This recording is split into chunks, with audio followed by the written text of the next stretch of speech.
सुल्तान सलाहुद्दीन अयूबी और एक लड़की। इस वाक़ये में सुल्तान सलाहुद्दीन अयूबी की ज़िंदगी पर एक बहुत बड़ा बदकारी का दाग लगने के बारे में आपको आगाह किया जाएगा। आधी रात का वक्त हो चुका था। सलाहुद्दीन अयूबी, जो कि मुस्तकबिल के सुल्तान थे, इस पर एक सारिया नामी लड़की ने बदकारी का इल्ज़ाम लगा दिया था। काजी इब्ने अरसुन, जो कि सुल्तान सलाहुद्दीन के उस्ताद भी थे, सुबह इस मुकदमे को सुनने वाले थे। ये इल्ज़ाम एक आम इंसान पर नहीं, बल्कि एक वसलाहियत और वक़्रदार इंसान नजमुद्दीन अयूब के बेटे सुल्तान सलाहुद्दीन अयूबी पर एक लड़की ने लगाया था। काजी इब्ने अरसुन बहुत परेशान थे कि अगर मेरे शागिर्द पर लगाया गया इल्ज़ाम साबित हो गया तो मेरी सारी ज़िंदगी की तालीम और दी गई तरबियत पर पानी फिर जाएगा। काजी ने वज़ू किया और नमाज पर अल्लाह के हुजूर सजदे में गिर गए और दुआ करने लगे। ऐ मेरे मालिक, तेरे वक़्रदार और नेक बंदे पर मुश्किल आन पड़ी है। तू इसके लिए अपनी मदद फरमा और इसकी इज्जत की हिफाजत फरमा। बेशक तू ही इज्जत देने वाला है और तू ही जिल्लत देने वाला है। मेरा दिल नहीं मानता है कि सलाहुद्दीन किसी तरफ बुरी नज़र भी उठाकर देख सकता है, लेकिन तू दूसरी तरफ सारिया नामी लड़की पूरे वासुक से सलाहुद्दीन पर इतना बड़ा इल्ज़ाम लगा रही है।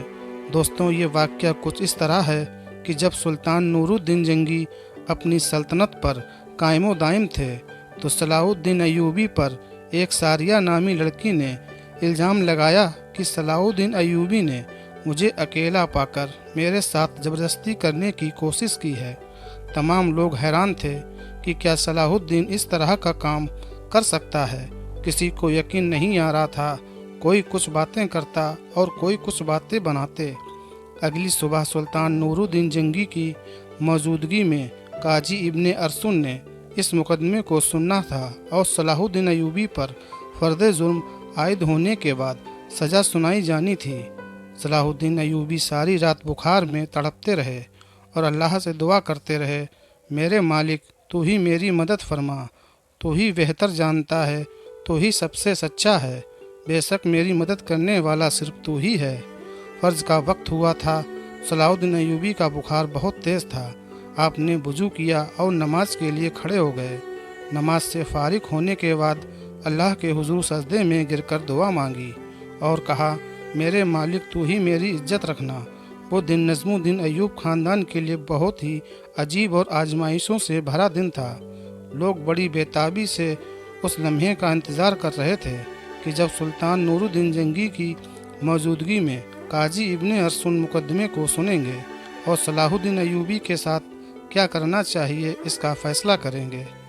क्योंकि उस वक्त कुछ लोग तो नूरुद्दीन जंगी के ख़िलाफ़ थे और कुछ लोग नूरुद्दीन जंगी के साथ भी थे।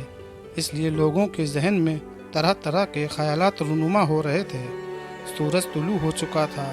सुल्तान नूरुद्दीन जंगी अपने दरबार में हाजिर हो चुके थे और उनके दाएं जानिब इब्ने अरसुन मसनद थी और नीचे सलाहुद्दीन अयूबी हाथ बंधे खड़े थे।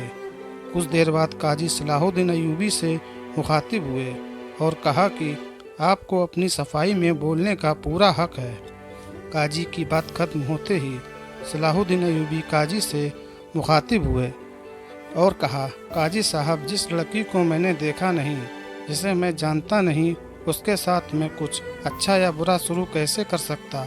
ये सुनते ही काजी साहब ने हुक्म दिया, सारिया नामी लड़की को हाजिर किया जाए। जब वो लड़की दरबार में हाजिर हुई तो लोगों की हैरत की इंतहा न रही, क्योंकि उस लड़की का पूरा जिस्म ढका हुआ था और सिर्फ आंखें खुली थी और वो भी बड़ी मुश्किल से दिखाई पड़ रही थी। सलाहुद्दीन अयूबी समझ नहीं पा रहे थे कि जिस लड़की को मैंने देखा तक नहीं, वो मुझ पर इतना घिनौना इल्ज़ाम क्यों लगा रही। आखिर मुझसे ऐसी कौन सी खता सरजद हुई जो इस लड़की ने मुझ पर इतना बड़ा इल्ज़ाम लगा दिया। काजी इब्ने अरसुन सारिया नामी लड़की से मुखातिब हुए और पूछा, बताओ, सलाहुद्दीन अयूबी ने तुम्हारे साथ क्या किया। तो इस लड़की ने कहा कि मैं अपना बयान पहले ही दे चुकी हूँ। दोबारा उन बातों को दोहराकर मैं अपनी इज्जत मज़ीद खाक में नहीं मिला सकती।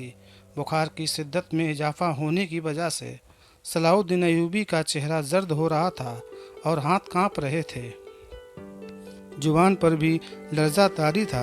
उन्हें देखकर मजमे में मौजूद लोग ऐसा लग रहा था कि सलाहुद्दीन अयूबी बेकसूर नहीं है और जुर्म की सज़ा का खौफ उनके चेहरे पर हावी है। सुल्तान नूरुद्दीन जंगी बड़े गौर से ये सारा मंजर देख रहे थे। पूरे दरबार में सन्नाटा पसरा हुआ था और लोग बड़े गौर से सलाहुद्दीन अयूबी और इस लड़की की बातों को सुन रहे थे।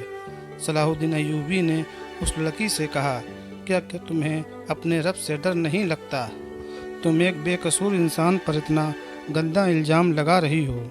लोग समझ रहे हैं कि सुल्तान नूरुद्दीन जंगी का भतीजा होने की वजह से सलाहुद्दीन अयूबी अगर मुजरिम करार दे भी दिया गया तो सज़ा से बच जाएगा। सलाहुद्दीन अयूबी ने काजी से कहा कि जब हम किसी मसले का हल नहीं निकाल पाते तो फिर हम अपने अल्लाह की तरफ रुजू करते हैं, और इसी तरह मैं भी इस लड़की से कहता हूँ कि अगर ये अल्लाह को हाजिर नाजिर जानकर और अल्लाह की कसम खाकर कह दे कि इसका इल्ज़ाम सच्चा है तो मैं एक गुनाह भी कबूल कर लूँगा जो मुझे सरजद भी नहीं हुआ। ये सुनते ही वो लड़की सलाहुद्दीन अयूबी को बगौर देखने लगी। वो सलाहुद्दीन अयूबी की हालत समझ चुकी थी। थोड़ी देर तक बगौर देखने के बाद लड़की चीख कर रोने लगी और कहा, मैं तमाम मजमे के सामने अल्लाह को हाजिर नाजिर मान कर कहती हूँ कि सलाहुद्दीन अयूबी बिल्कुल बेकसूर है, सारा गुनाह मेरा है। ये सुनकर सारा मजमे में मौजूद सभी लोग हैरान रह गए और इस लड़की के चंद अल्फाज ने मुकदमे की नीयत को बिल्कुल उल्टा कर दिया। इतने में सुल्तान नूरुद्दीन जंगी तहस में अपने तख्त से उठा और लड़की से कहने लगा कि क्या तुम्हें पता है कि इल्ज़ाम तराशी की तुम्हें कितनी बड़ी सज़ा मिल सकती है? तो लड़की ने कहा, मुझे बखूबी मालूम है कि इस अमल से मुझे कितनी बड़ी सज़ा मिलेगी। फिर काजी ने शारिया से कहा, आखिर ऐसी क्या वजह रही थी कि तुमने सलाहुद्दीन अयूबी जैसी अजीम शख्सियत के दामन को दागदार करना चाहा और इन पर इतना घिनौना इल्ज़ाम लगाया? लड़की खामोश रही और साथ ही अपनी आंखें झुका लीं। लेकिन जब सुल्तान नूरुद्दीन जंगी ने लड़की की तरफ देखा, गुस्से से देखा, तो वो ज़्यादा देर खामोश न रह सकी। मेरे सुल्तान, मैं जानती हूँ कि मुझे बहुत अजीम गुनाह सरजद हो गया है जिसकी तलाफ़ी भी शायद मुमकिन ना हो, क्योंकि जो दाग सलाहुद्दीन अयूबी के किरदार पर लगा है वो शायद मैं चाहते हुए भी ना मिटा सकूं, लेकिन ये सब काम करने के लिए मैं मजबूर थी। सुल्तान नूरुद्दीन जंगी ने पूछा, खुलकर बोलो, तुम्हें इस काम के लिए किसने मजबूर किया? तो सारिया ने वहाँ मौजूद एक शख्स जिसका नाम अमीर इब्ने मरकम था उसकी तरफ इशारा करते हुए कहा, आली जनाब, अमीर ने मुझे ये सब करने के लिए मजबूर किया था। ये सुनते ही तमाम दरबारी अमीर इब्ने मरकम को मलालत और गुस्से से भरी नज़रों से देखने लगे। अमीर इब्ने मरकम अपनी जगह से उठा और बड़े यकीन और दबदबे के साथ कहने लगा, ये लड़की सरासर झूठ बोल रही है। मैं भी सलाहुद्दीन अयूबी की तरह इस लड़की को जानता तक नहीं। सुल्तान नूरुद्दीन जंगी ने ये सारा मंजर देखा तो कहा, इंशाअल्लाह कल मालूम हो जाएगा कि कौन झूठ बोल रहा है, कौन गुनहगार है। इसके बाद इस इब्ने मरकुम को तहवील में ले लिया गया और मामले की तफ्तीश के लिए जासूस लगा दिए गए। इसके बाद सुल्तान नूरुद्दीन जंगी ने सारिया नामी लड़की को अपने कमरे में बुलाया और पूछा कि बताओ असल माजरा क्या है। लड़की ने कहा, अली जनाब, एक जंग में मेरे माँ बाप मारे गए थे और मैं इस जालिम अमीर इब्ने मरकम के हाथ लग गई थी।